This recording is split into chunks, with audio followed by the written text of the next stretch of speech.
pimpinan Tuhan. Atau yang saya sebut mengikuti pimpinan Tuhan. Mengikuti pimpinan Tuhan artinya kita berjalan di belakang Tuhan. Mengikuti apa yang dikatakan, mengikuti langkahnya dan tuntunannya. Sudah tahu arti kata Kristen adalah pengikut Kristus atau murid Kristus. Orang-orang yang mau mengikuti pimpinannya. Untuk mengikuti pimpinan Tuhan memang perlu pengorbanan. Karena kita harus menyangkal kehendak kita sendiri dan mau mengikuti kehendak Tuhan. Paulus berkata dalam firman Tuhan di dalam Galatia pasal yang kedua ayat 20.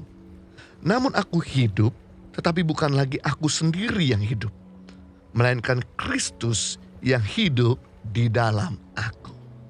Hidup Paulus, dia telah mengatakan bahwa hidupku bukan aku lagi, melainkan Kristus yang hidup di dalam aku. Inilah arti sesungguhnya pengikut Kristus yang sejati. Inilah Kristen yang sejati. Kristen itu bukan seseorang yang membangkang sama Tuhan. Bukan ngeyel, bukan nanduk Tuhan, tapi mengikuti di belakang Tuhan. Nah, saya mau bagi pada kita semua ada 3 prinsip mengikuti pimpinan Tuhan. Yang pertama, prinsip mengikuti pimpinan Tuhan mempercayai hidup sepenuhnya kepada Tuhan. Amsal pasal 3, 5 dan 6. Percayalah kepada Tuhan dengan segenap hatimu dan janganlah bersandar pada pengertianmu. Akuilah dia dalam segala lakumu, maka ia akan meluruskan jalanmu. Makna mempercayai hidup sepenuh kepada Tuhan di kitab Amsal mengatakan bahwa pertama, percaya kepada Tuhan dengan segenap hati. Walaupun engkau belum melihat, sekalipun engkau belum merasa, sekalipun engkau belum menerima, tapi kamu percaya dalam hati, itu artinya mengikuti pimpinan Tuhan. Yang kedua, tidak bersandar pada pengertian sendiri. Yang ketiga, mengakui Tuhan dalam segala laku kita. Artinya utamakan Tuhan dalam segala perbuatanmu. Maka Yesus akan meluruskan jalanmu yang tidak jelas. Akan meluruskan visimu. Akan menajamkan pengertianmu. Kalau kita bisa percaya sama pilot atau supir pesawat yang kita sendiri tidak kenal, maka dia akan menghantar kita pergi ke kota atau ke negara yang kita inginkan. Sebaliknya kalau kita tidak percaya sama pilot pesawat terbang itu, maka kita nggak akan pernah bisa traveling kemana-mana.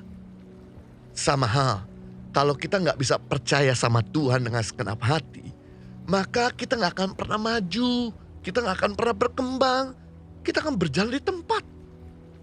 Sebaliknya kalau kita bisa percaya sama Tuhan yang tidak pernah gagal, maka dia akan menghantar kita berjalan from glory to glory, success to success, victory to victorious. Intinya jangan bersandar pada pengertian kita yang terbatas.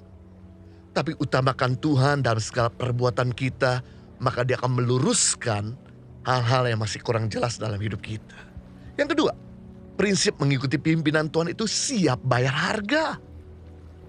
Menerima keselamatan memang gratis. Tetapi untuk mengikuti pimpinan Tuhan ada harga yang perlu dibayar. Untuk menerima Yesus sebagai Tuhan dan Juru Selamat cuma-cuma kita terima. Tetapi untuk menjadi murid Kristus ada harga yang perlu kita bayar. Harga yang harus kita bayar untuk mengikuti Kristus yaitu siap menerima penolakan. Yesus saja yang adalah Tuhan, yang tujuannya menyelamatkan manusia di bumi, menerima banyak penolakan. Yang tidak pernah bikin kesalahan pun tetap terima banyak penolakan. Hal ini tidak menutup kemungkinan kalau kita sendiri pun akan menerima penolakan dari keluarga, dari teman, atau lingkungan kita. Yesus yang banyak bikin mujizat, bahkan besar di kota Nazaret, ditolak di kotanya. Yesus yang punya tujuan baik pergi ke kota Gerasa, daerah Gerasa, untuk membebaskan orang dari kerasukan roh jahat. Bahkan orang itu udah lepas. Orang-orang di daerah Gerasa mengusir Yesus. Yesus pun yang dipuji-puji hosana-hosana di tempat maha tinggi. 5 hari kemudian orang yang sama menolak Yesus. Yang luar biasa. Sekalipun Yesus ditolak, Yesus gak kecewa. Dia gak kepahitan sama orang-orang tersebut. Melainkan Yesus tetap mengampuni, Yesus tetap melayani, Yesus tetap semangat dan jadi berkat bagi banyak orang yang menolak, bahkan bagi banyak orang yang menerima dia juga. Jadi kalau kita ditolak, jangan khawatir. Tuhan bisa buka pintu yang lain. Kalau kita ditutup pintu, jangan sedih. Tuhan bisa buka pintu yang lain. Kalau kita direndahkan, jangan kecewa. Tuhan bisa mengangkat kita. Prinsip di sini sebagai murid Kristus harus siap bayar harga. Yang ketiga, prinsip mengikuti pimpinan Tuhan, yaitu menerima berkat berlipat kali ganda. Lukas pasal 18 ayat 28-30, Petrus berkata kepada Yesus, "Kami telah meninggalkan segala kepunyaan kami dan mengikuti Engkau." Kata Yesus kepada mereka, "Aku berkata kepadamu, sesungguhnya setiap orang yang karena kerajaan Allah meninggalkan rumahnya, istrinya, atau saudaranya, orang tuanya, atau anak-anaknya akan menerima kembali lipat ganda pada masa ini juga, dan pada zaman yang akan datang ia akan menerima hidup yang kekal." Luar biasa.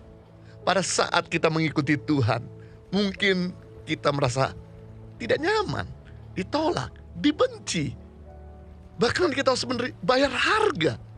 Namun kabar baiknya, ketika kita setia mengikuti pimpinan Tuhan, maka kita akan menerima berkat 2 kali lipat ganda. Baik itu di bumi maupun di surga. Ketika kita setia sama Tuhan, apapun yang telah hilang, Tuhan bisa kembalikan seperti Ayub setia mengikuti Tuhan. Tuhan kembalikan harta benda dan keturunannya.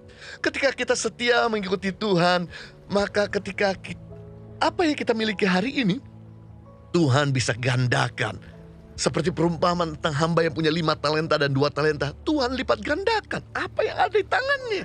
Ketika kita setia sama Tuhan, maka target-target kita pun akan tercapai oleh karena kemurahan Tuhan. Ketika kita setia sama Tuhan, apa yang kita kerjakan pasti Tuhan buat berhasil. Ketika kita sakit, walaupun mungkin kita udah coba segala macam cara, namun kita tidak meninggalkan Tuhan, maka Tuhan akan datang untuk memberikan pertolongan kepada kita. Itu sebabnya sekali lagi saya mengajak kita untuk menyembah Tuhan, bahwa Dia tidak pernah gagal untuk meninggalkan kita.